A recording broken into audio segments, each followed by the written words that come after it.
Hello everyone, welcome to the Web Security Academy series, and in this video we will be covering the lab 2 of SQL injection module. So let's get started.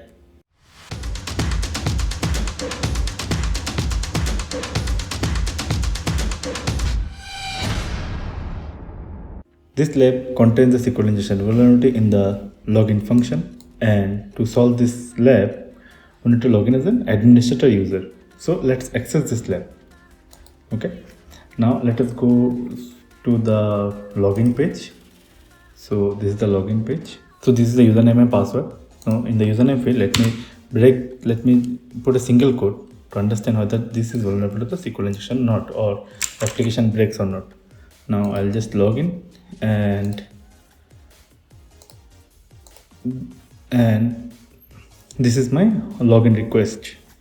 Now if you see the username and the password, and then we are getting an internal 500 internal server error.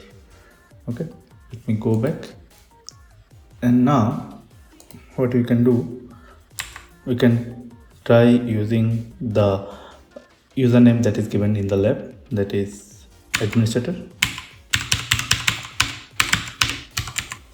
followed by a single quote, and we'll add it to double dash.